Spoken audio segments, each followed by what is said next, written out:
आपका बहुत बहुत स्वागत है एनसीईआरटी अड्डा 24/7 में।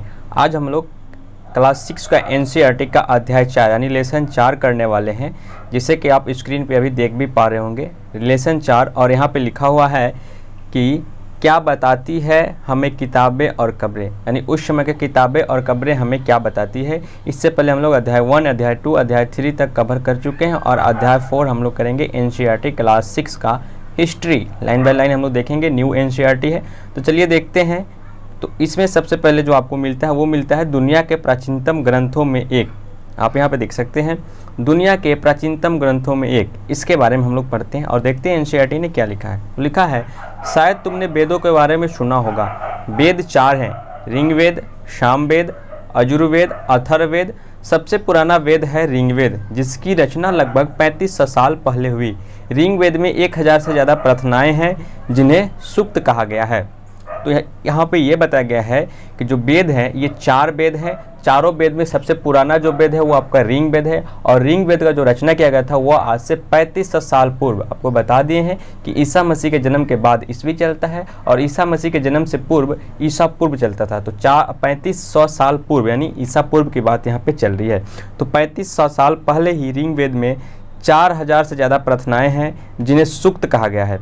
सूक्त का मतलब है अच्छी तरह से बोला गया, या ये विभिन्न देवी देवताओं की स्तुति में रचे गए हैं। यहाँ पर जो हिंदू धर्म में बहुत सारे देवी देवता आते हैं उनकी स्तुति यानी उसके प्रार्थना के लिए रचे गए हैं। क्या? ऋग्वेद। वेद 4 है, कौन कौन सा है आप यहाँ पे देख लें। ऋग्वेद है, सामवेद है, यजुर्वेद है, अथर्ववेद है और इसमें सबसे पुराना जो वेद है उसका नाम है ऋग्वेद, जिसकी रचना लगभग आज से 3500 साल पहले हुई थी। ऋग्वेद में 1000 से ज़्यादा प्रार्थनाएं हैं जिन्हें सूक्त कहा गया है। सूक्त का मतलब होता है अच्छी तरह से बोला गया। ये विभिन्न देवी देवताओं के स्तुति में रचे गए हैं। इनमें से 3 देवता बहुत महत्वपूर्ण हैं, यानी ऋग्वेद में जिसका चर्चा किया गया है उनमें से जो 3 देवता हैं, 3 देवता बहुत ही महत्वपूर्ण हैं। वो कौन कौन है? अग्नि, इंद्र, सोम। अग्नि, इंद्र और सोम। अग्नि आग का देवता है, इंद्र युद्ध के देवता हैं और सोम एक पौधा है जिसमें एक खास पेय बनाया जाता था, खास पेय। ठीक है। तो इस यानी जो यजुर्वेद है, जो ऋग्वेद है, जो सबसे पुराना वेद है, उसमें 3 देवता का प्रमुख विवरण है जिसमें कि अग्नि है, इंद्र है और सोम है। आग के देवता को अग्नि कहा जाता है, इंद्र को युद्ध का देवता और सोम एक पौधा का नाम है। और वो जो पौधा है एक खास प्रकार का पेय बनाया जाता है, उससे कुछ खास प्रकार का पीने योग्य चीज़ निकलता था। ठीक है। आगे बात करते हैं इसमें क्या है। आगे इसमें है कि वैदिक प्रार्थनाओं की रचना ऋषियों ने की थी। आचार्य विद्यार्थी को इन्हें अक्षरों, शब्दों और वाक्यों में बांटकर सस्वर पाठ द्वारा कंठस्थ करवाते थे। यानी वैदिक प्रार्थनाओं की जो रचना हुई थी ये रचना ऋषियों ने की थी और आचार्य जो उस समय जो आचार्य हुआ करते थे वो आचार्य विद्यार्थियों को इन अक्षरों को, शब्दों को बांटकर, जो ये अक्षर थे, जो शब्द थे, उन्हें वाक्यों में बांटकर स्वर पाठ द्वारा कंठस्थ करवाते थे। अधिकांश सूक्तों के रचयिता सीखने और सिखाने वाले पुरुष थे, यानी अधिकांश जो सूक्तों थे, यानी अधिकांश जो प्रार्थनाएं थे, सूक्तों थे, उनके जो रचयिता थे, सीखने और सिखाने वाले लोग पुरुष थे।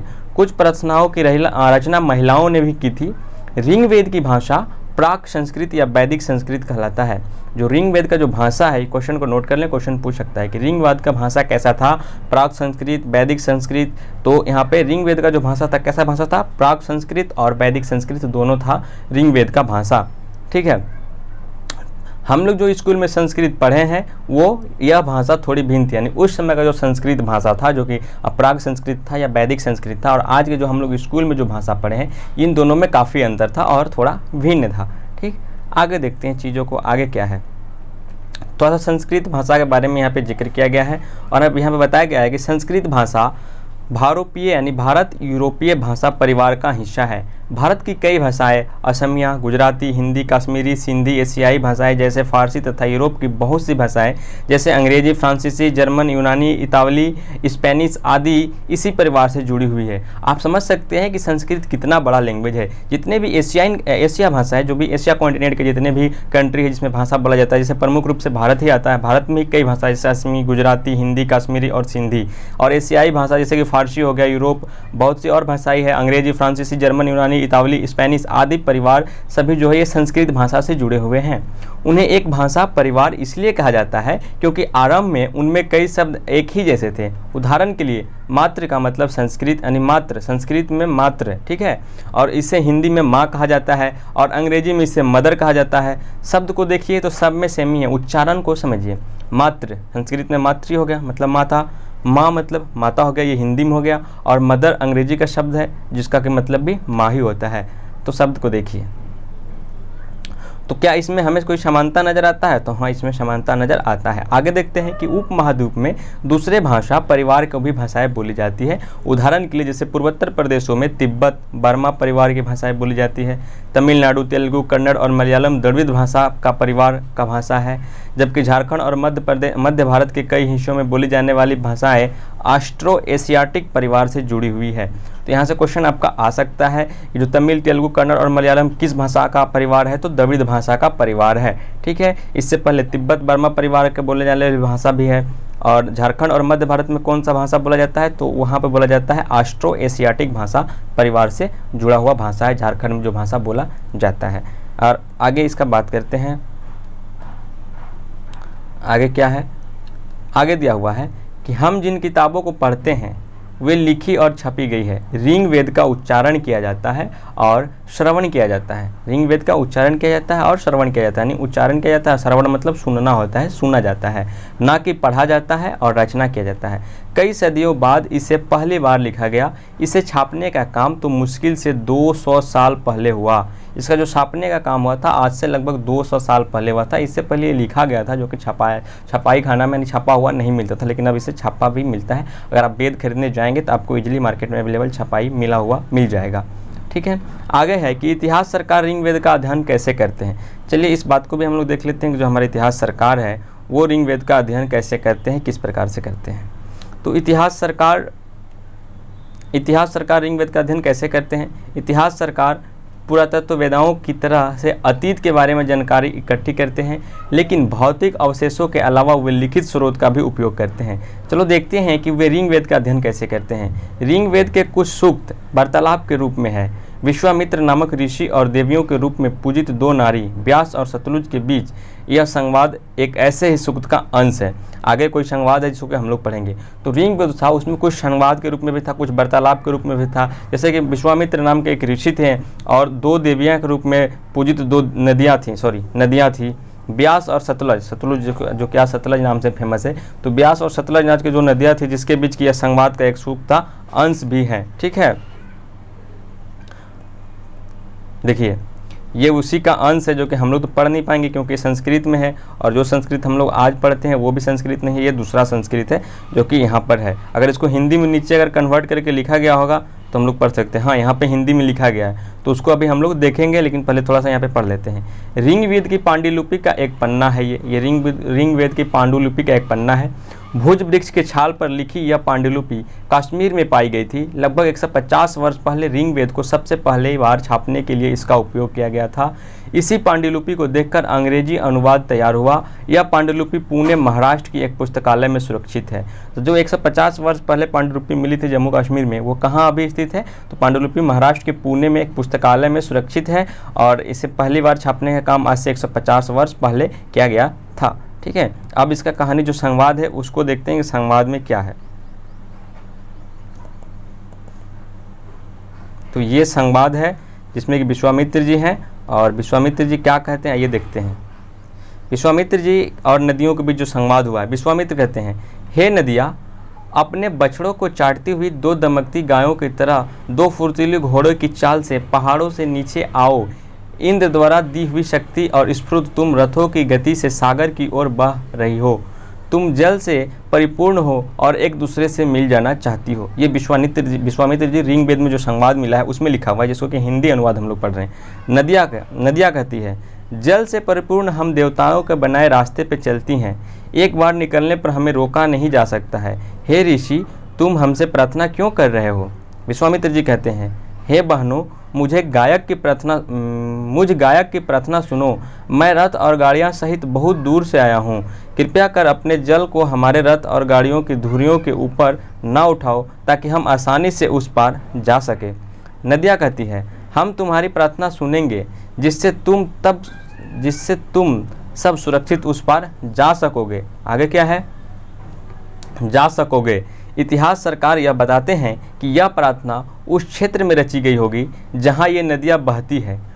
वे ये भी सुझाते हैं कि जिस समाज में ऋषि रहते थे वहाँ घोड़े और गायों की बहुत महत्व दिया जाता था। आज भी गाय का बहुत ज़्यादा महत्व दिया जाता था। इसीलिए नदियाँ की तुलना में घोड़े और गायों की गई है। यानी नदियाँ की जो तुलना है घोड़े और गाय से की गई है, क्योंकि उस समय के जो ऋषि थे वो गाय और घोड़ों को ज़्यादा महत्व दिया करते थे। इसीलिए उस समय जो ऋषि ने तुलना किया है नदियों के गाय के बछड़ों और घोड़ों से किया गया है।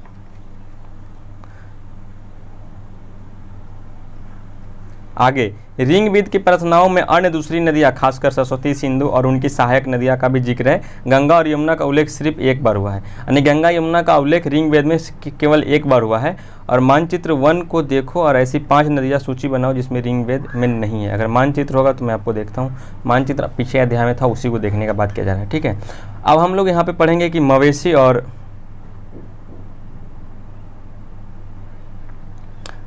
और घोड़े का रथ के बारे में हम लोग यहाँ पे करते हैं। मवेशी और घोड़े का रथ, तो ऋग्वेद में मवेशी बच्चों खासकर पुरुष जो पुत्रों थे और घोड़ों की प्राप्ति के लिए अनेक प्रार्थनाएं हैं।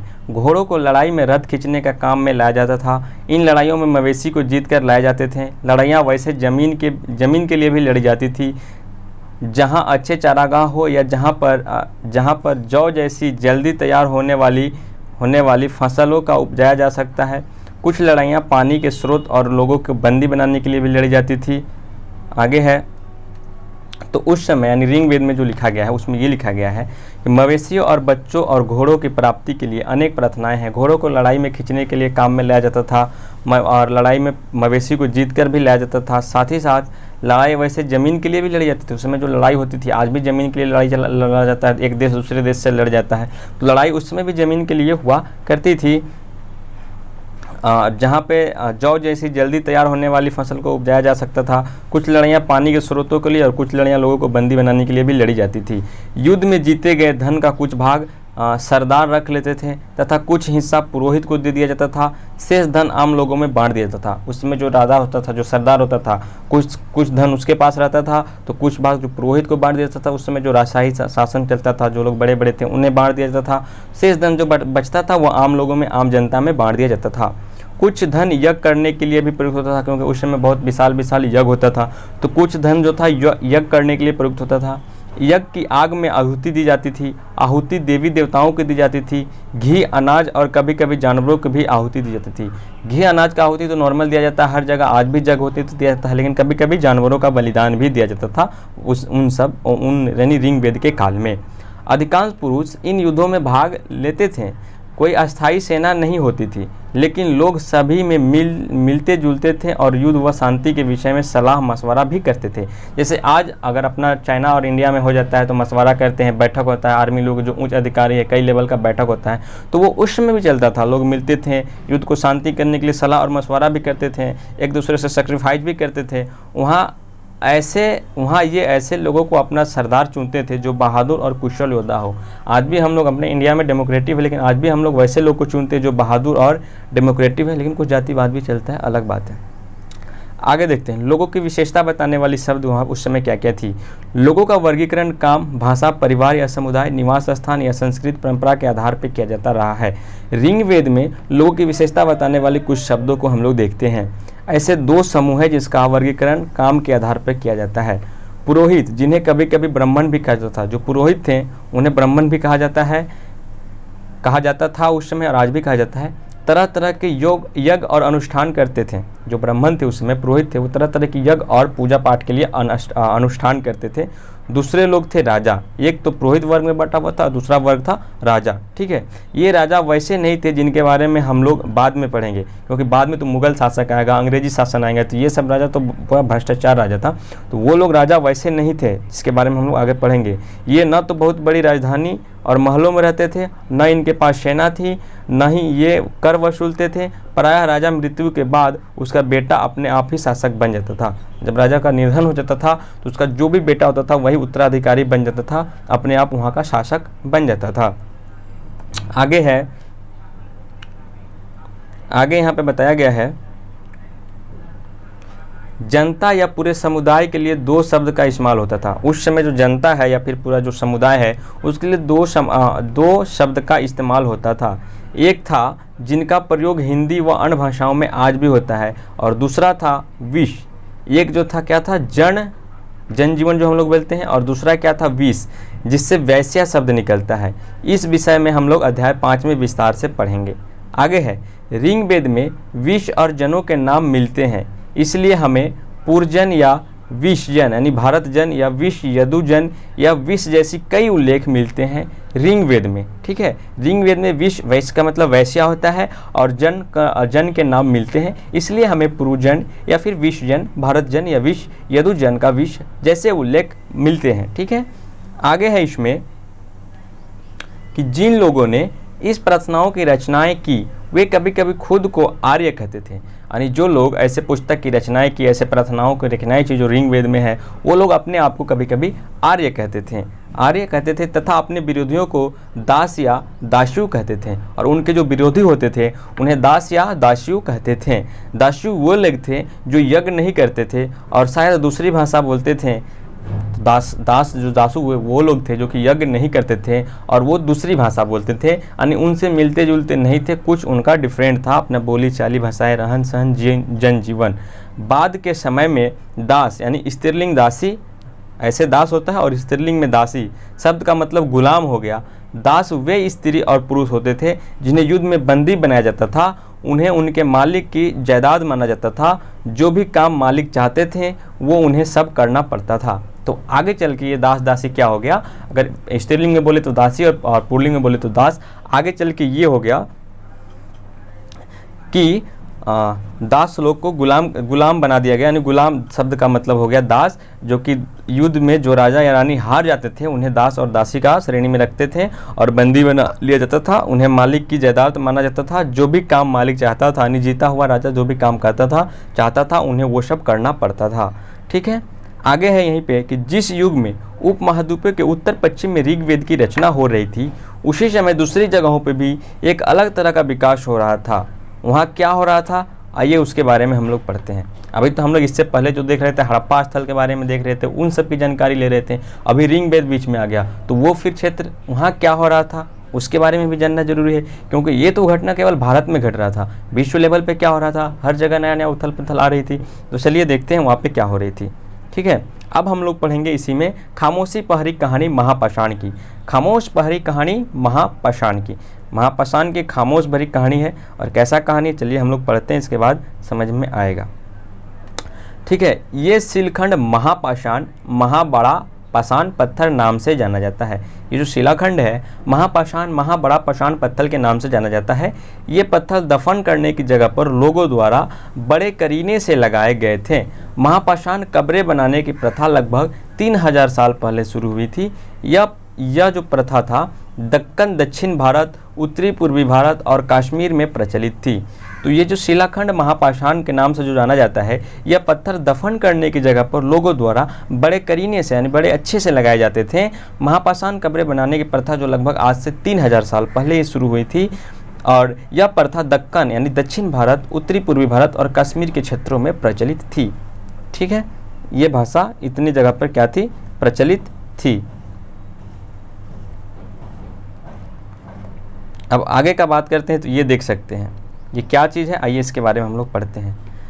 कई बार पुरातात्विकों को गोलाकार सजाए हुए पत्थर मिलते हैं, कई बार अकेला खड़ा हुआ पत्थर मिलता है। ये ही एकमात्र प्रमाण है जो ज़मीन के नीचे कब्रों को दर्शाता है। यानी वो लोग कब्र को दर्शा के उसके ऊपर या तो कोई गोल पत्थर रख देते थे या उसके ऊपर कोई खड़ा पत्थर रख देते थे, जिससे कि आज के जो इतिहास सरकार है, पुरातात्विक विभाग वाला है, उन्हें पता चलता है कि यहाँ पे कोई कब्र है। ये भी एक कब्र का ही तस्वीर है जो कि आप देख रहे हैं, ये किसी न किसी कब्र का ही तस्वीर है। इस तरह के महापाषाण को ताबूत सावधान शिष्ट कहा जाता है। क्या कहा जाता है, ताबूत सावधान शिष्ट कहा जाता है। यहाँ दिखाए गए शिष्ट में एक पोर्ट होल यानी बड़ा सा सुराख है जो शायद पत्थरों से बने हुए कमरों में जाने का है, जो पत्थरों से बने हुए कमरों में जाने के लिए है। आगे देखते हैं चीजों को क्या है। यहाँ पे लिखा हुआ है महापाषाण के निर्माण के लिए लोगों को कई तरह के काम करने पड़ते थे। हमने जो कार्यों की सूची बनाई है उन्हें क्रमबद्ध करो। गड्ढे खोदना, शिलखंडों को ढोकर लाना, बड़े बड़े पत्थरों को तराशना, उसमें मरे हुए को दफनाना। इन सब कब्रों में कुछ समानताएं हैं। सामान्यतः मृतकों को खास किस्म की मिट्टी के बर्तन के साथ दफनाया जाता था। यानी जो मृतक थे, जो मरते थे, उन्हें एक खास किस्म के मिट्टी के बर्तन के साथ दफनाया जाता था, जिन्हें काले लाल मिट्टी के बर्तन, ब्लैक एंड रेड वेयर के नाम से जाना जाता है। किस नाम से जाना जाता है? ब्लैक एंड रेड वेयर के नाम से। तो महापाषाण काल में जो लोग मरते थे तो उनकी मृत्यु शैया के साथ जो मिट्टी का बर्तन दफनाया जाता था उन्हें किस नाम से जाना जाता है? काले एंड लाल मिट्टी, और इंग्लिश में इसे जाना जाता है ब्लैक एंड रेड वेयर के नाम से जाना जाता है। इनके साथ ही मिले हैं लोहे के औजार, हथियार, घोड़े के कंकाल और सामान तथा पत्थरों और सोने की गहने। यानी मिट्टी के बर्तन के साथ साथ क्या क्या मिले हैं? लोहे के औजार और हथियार, घोड़ों के कंकाल, यानी घोड़ा का जो मानव शरीर का जो कंकाल होता है, कंकाल, हड्डी, और सामान तथा पत्थरों के और सोने के गहने भी मिले हैं। आगे बात करते हैं।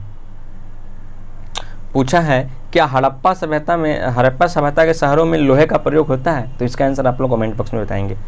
आगे है महापाषाण कब्रों से मिले लोहे के सामान। देखिए ये महापाषाण कब्र, इसमें ये लोहा का सामान मिला हुआ है।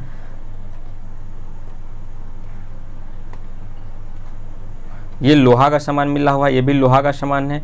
और ये क्या है? ये शायद एक चप्पल है, पढ़ते हैं तब पता चलेगा। बाईं ओर घोड़े के लिए सामान, नीचे और बनाई हुई कुल्हाड़ी, एक नीचे कटार है। अच्छा, ये जो है ये कुल्हाड़ी है, शायद ये कुल्हाड़ी है, और ये तो कटार है जो कि आज भी यूज होता है। ये कटार है। बाईं ओर जो है घोड़े के लिए नीचे बनाए, घोड़े के लिए सामान, नीचे बाईं ओर से कुल्हाड़ी, ये कुल्हाड़ी है, ये घोड़े का नाल है और ये कटार है। ठीक, आगे चीज़ देखते हैं। आगे क्या है? अब हम लोग देखते हैं कि लोगों को सामाजिक असमानताओं के बारे में पता करना। उस समय के लोग सामाजिक असमानताओं के बारे में कैसे पता करते थे? पुरातत्वों का यह मानना है कि कंकाल के साथ पाई गई चीज़ मरे हुए व्यक्ति की ही रही होगी। कभी कभी एक कब्र की तुलना में दूसरी कब्र में ज़्यादा चीज़ें मिलती थी। यानी जो आज के इतिहास सरकार है, इनका मानना ये है कि जो पुरातत्व ये मानते हैं कि जो लोग डेथ करते थे उसमें मरते थे, तो वहाँ पर उनके साथ जो भी घोड़े के कंकाल या जो भी मिले हैं, जो भी वस्तुएं, मिट्टी के बर्तन, गहने, ये सब उन्हीं की चीज़ें होगी। क्योंकि जब अलग अलग कब्रों को खोदा गया और देखा गया तो कुछ में सामानें ज़्यादा मिलती थी, कुछ में सामानें कम मिलती थी। तो इसका मतलब ये हुआ कि जिनके पास ज़्यादा सामान होती थी उनके पास ज़्यादा सामान उनके कब्रों में दफनाया गया, और जिनके पास कम सामान होते थे उनके साथ कम सामान देखने को मिली। तो इसका मतलब ये हुआ कि ये जो सामानें थी, यह ऐसा माना जाता है कि उसी व्यक्ति का होगा जो कि मरा था और जिसे दफनाया गया था। ब्रह्मगिरी एक पर्वत है जिसको खोजना है मैप में। यहाँ एक व्यक्ति की कब्र 33 सोने के मनके और शंख पाए गए हैं। यानी ब्रह्मगिरी में एक व्यक्ति का कब्र है जहाँ पे 33 सोने के मनके और शंख पाए गए हैं। दूसरे कंकालों के पास सिर्फ कुछ मिट्टी के बर्तन ही पाए गए हैं। यह दफनाए गए लोगों की सामाजिक स्थितियाँ में भिन्नता को दर्शाता है। कुछ लोग अमीर थे तो कुछ लोग गरीब, कुछ लोग सरदार थे तो कुछ लोग दूसरे लोग अनुयायी। ठीक है, अनुयायी यानी उनके बातों को मानने वाला को अनुयायी कहा जाता है। वो जो बोलते थे उनको मानना पड़ता होगा, तो वो थे अनुयायी। और आगे की बात करते हैं। क्या कुछ कब्रगाह खास परिवारों के लिए थी, जैसे कि बड़े लोग, छोटे लोग, क्या किसी के लिए स्टैंडर्ड फॉर्म में भी उस समय कब्र बनाई जाती थी, उसके बारे में जानकारी हम लोग लेते थे। कभी कभी महापाषाणों में एक से अधिक कंकाल मिले। वह यह दर्शाते हैं कि शायद एक ही परिवार के लोगों को एक ही स्थान पर अलग अलग समय पर दफनाया गया था। बाद में मरने वाले लोगों को पोर्ट होल के रास्ते से, यानी बड़ा सा सुराख के रास्ते से कब्रों में लाकर दफनाया जाता था। ऐसे स्थान पर गोलाकार लगाए गए पत्थरों या चट्टानों चिन्हों का काम करते थे, जहां लोग आवश्यकता अनुसार शवों को दफनाने दोबारा आ सकते थे।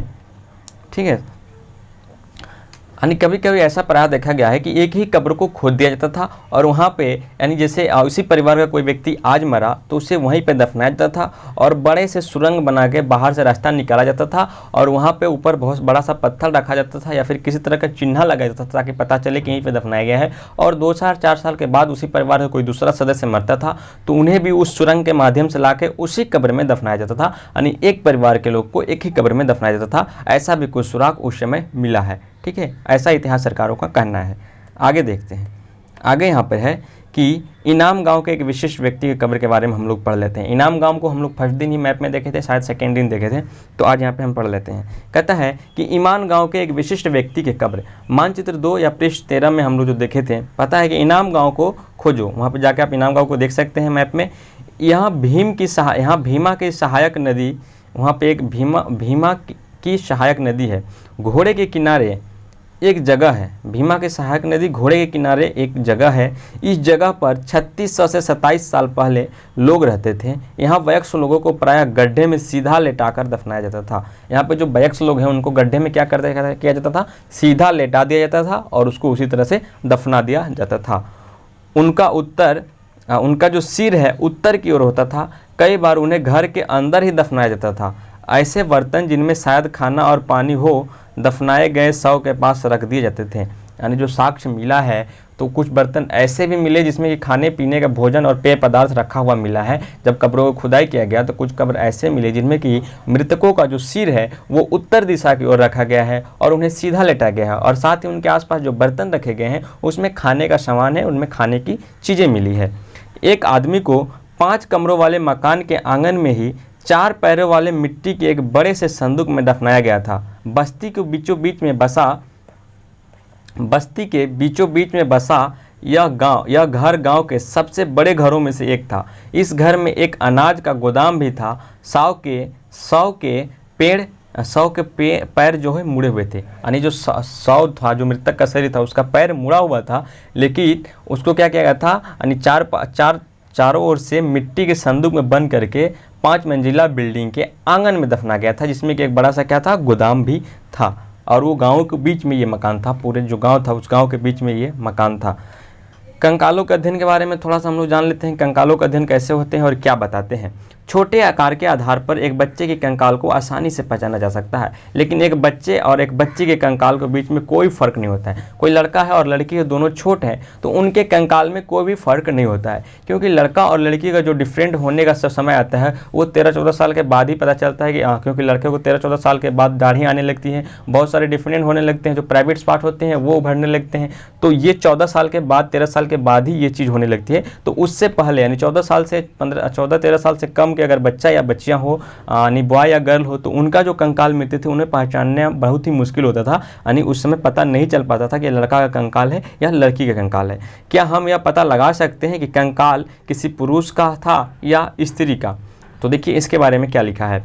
कभी कभी लोग कंकाल के साथ मिले सामानों के आधार पर इसका अंदाज़ा लगाते थे। उदाहरण के लिए, यदि कंकाल के साथ गहने मिलते थे तो कई बार उसे महिला का कंकाल मान लिया जाता था, लेकिन ऐसे समझ के साथ समस्याएं हैं। अगर पुरुष भी आभूषण पहनते होंगे तो ऐसा हो सकता है कि उसके साथ जो गहना मिला जाता था, साव के साथ जो गहने मिलते थे, अगर उसमें अगर कान में के कानवाली, नाक में का अगर ऐसा कुछ चूड़ी वूड़ी मिलता होगा तो लोग समानता मान लेते होंगे कि ये महिलाएं के कंकाल है। लेकिन उस जमाने में हो सकता है कि पुरुष भी महिलाएं वाले से, क्योंकि आज भी बहुत सारी जगह ऐसे जनजाति हैं, आदिवासी हैं जो कान छेदवाना पसंद करते हैं, हाथ में पहनते हैं, गला में पहनते हैं, पुरुष लोग भी ऐसा पहनते हैं।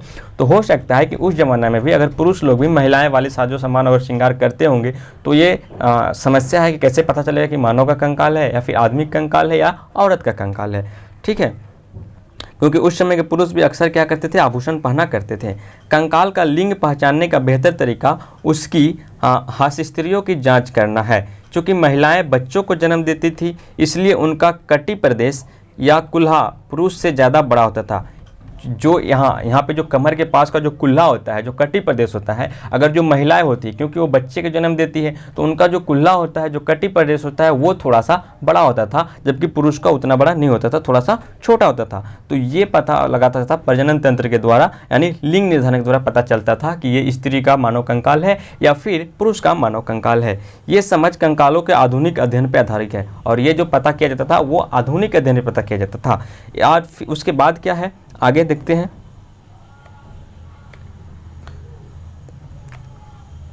आज से लगभग 20 यानी 2000 साल पहले चरक नाम के एक प्रसिद्ध वैद्य हुए थे। उन्होंने चिकित्सा शास्त्र पर चरक संहिता नाम की पुस्तक भी लिखे थे।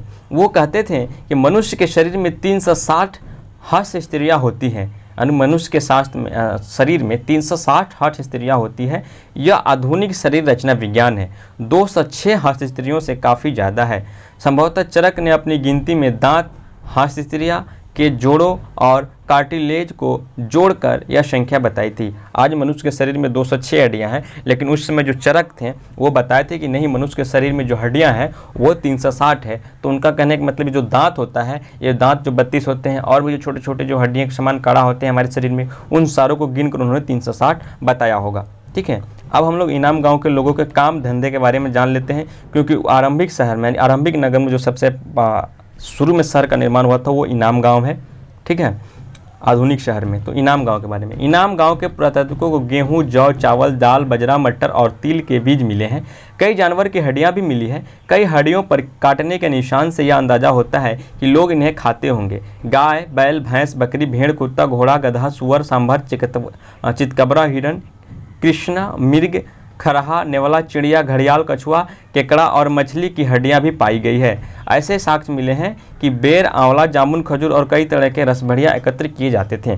तो जो इनाम गांव था, इनाम गांव में पुरातत्वों को क्या क्या मिला है? गेहूं मिला है, जौ मिला है, चावल, दाल, बजरा, मटर, तिलहन के बीज मिले हैं। कई जानवरों की हड्डियां भी मिली है। कई हड्डियों पर काटने का निशान का अंदाजा होता है। लोग इन्हें खाते होंगे शायद। गाय, बकरी, भैंस, बैल, भैंस, भेड़, कुत्ता, घोड़ा, गाय, गधा, सुअर, सांभर, चितकबरा, हिरन, कृष्ण, मृग, खरहा, नेवला, चिड़िया, घड़ियाल, कछुआ, केकड़ा और मछली की हड्डी भी पाई गई है। ऐसे साक्ष्य मिले हैं कि बेर, आंवला, जामुन, खजूर और कई तरह के रसभड़ियाँ यानी जो फल होते थे वो भी वहाँ पे पाए गए हैं। आगे देखते हैं, ये क्या चीज़ का एटलस यहाँ पे दिया हुआ है, इसके बारे में हम लोग देख लेते हैं। यहाँ पे लिखा हुआ है एक अन्य चीज़ यहाँ पे दिया हुआ है। अब चैप्टर लास्ट की ओर ही जा रहा है कि एटलस में चीन को देखो। लगभग 3500 साल पहले हम यहाँ की लेखन का कला सबसे पुराने उदाहरण है। ये चीन का लेखन कला है। चीन में ऐसे लिखा जाता है, आप देखे होंगे, मैं यहाँ बनाता हूँ। चीन में प्रायः इस तरह का चीज़ें आपको देखने को मिलती है, इस तरह से करके हमेशा लिखा हुआ मिलता है। तो ये चीन का लेखन कला है। चीन में इसी तरह से चीज़ों को लिखा जाता है, दर्शाया जाता है। तो ये चीन का लेखन कला है जो कि आज से 3500 साल पुराना है। यह जानवरों की हड्डियां पर लिखी गई है। किस पे लिखी गई है? जानवरों की हड्डियां पर। इसे भविष्यवाणी करने वाली हड्डियां भी कही जाती है, क्योंकि यह मान्यता था कि ये भविष्य बताती है। राजा लोग लिपिकारों से इन हड्डियों पर सवाल लिखवाते थे कि क्या वे युद्ध जीतेंगे या नहीं, क्या फसलें अच्छी होगी या नहीं, क्या उन्हें पुत्र होंगे या नहीं। फिर इन हड्डियों को आग में डाल दिया जाता था, जहां इनमें गर्मी से चटक दर्रे पड़ जाते थे और भविष्यवक्ता इन दरारों को बड़े ध्यान से देखकर भविष्यवाणी करने की कोशिश करते थे। जैसा शायद हम लोग सोच रहे होंगे कि ये भविष्यवक्ता कभी कभी गलती भी करते थे। ये राजा शहरों में यहाँ के राजा शहरों में महल बना के रहते थे। उन्हें बेशुमार दौलत इकट्ठ स्त्री कर ली थी, जिनमें बड़े बड़े नक्शाकाशी किए हुए थे। कांसे के बर्तन शामिल थे, लेकिन वे लोहे का इस्तेमाल करना नहीं जानते थे। तो उस समय के जो लोग थे, यानी रिंग वेदिंग काल के जो लोग थे, वो लोहे का इस्तेमाल करना नहीं जानते थे। और हड़प्पा सभ्यता के लोग भी लोहे का इस्तेमाल करना नहीं जानते थे, लेकिन तांबा का इस्तेमाल करना जानते थे। और सबसे पहले तांबा को उन्होंने कुल्हाड़ी भी बनाया था। ठीक है, तो इसमें इस चैप्टर में क्या क्या उपयोगी शब्द हुए हैं, चलिए उसको हम लोग देख लेते हैं। इस चैप्टर में उपयोगी शब्द थे वेद, इस चैप्टर में उपयोगी वेद थे, प्रार्थना थे, भाषा, रथ, यज्ञ, राजा, दास, महापाषाण, कब्र, कंकाल और लोहा, ये सब उपयोगी शब्द थे इस चैप्टर का। ठीक है, और इसमें कुछ महत्वपूर्ण तिथियां भी थी, तो उस तिथियां के बारे में हम लोग पढ़ लेते हैं। तिथियां क्या क्या थी? वेदों की रचना का जो प्रारंभ हुआ था लगभग आज से 3500 साल पहले हुआ था। महापाषाण काल के निर्माण की शुरुआत लगभग आज से 3000 साल पहले हुआ था। इनाम गांव के कृषकों का निवास आज से 36 से 27 साल पहले हुआ था। और चरक जो पुस्तक लिखे थे उन्होंने लगभग आज से 2000 साल पहले उन्होंने अपना पुस्तक चरक संहिता को लिखा हुआ था। यहाँ पे मिलान करना है, आप मिलान भी कर सकते हैं। सूक्त का मतलब क्या होता है? तो सूक्त का मतलब होता है प्रार्थना। सूक्त का मतलब होता है प्रार्थना, यानी अच्छे से बोला गया, ये हो गया। रथ का मतलब क्या होता है? युद्ध में प्रयोग किया जाने वाला रथ। यज्ञ क्या होता है? यज्ञ होता है अनुष्ठान। दास क्या होता है? दास होता है गुलाम। और महापाषाण क्या होता है? अच्छे से सजाए गए पत्थर। लीजिए हम मिलान भी कर दिए, लेकिन हम लोग को एक्सरसाइज नहीं करना, क्योंकि क्लास 6 का बेसिक एनसीईआरटी है। तो इसमें जो मेन चीज़ है बस उसे समझना है और उसे नोट करना है। आई होप आप नोट करते हुए आगे चल रहे होंगे। तो आज के लिए बस इतना ही, मिलते हैं नेक्स्ट लेक्चर में, तब तक के लिए जय हिंद।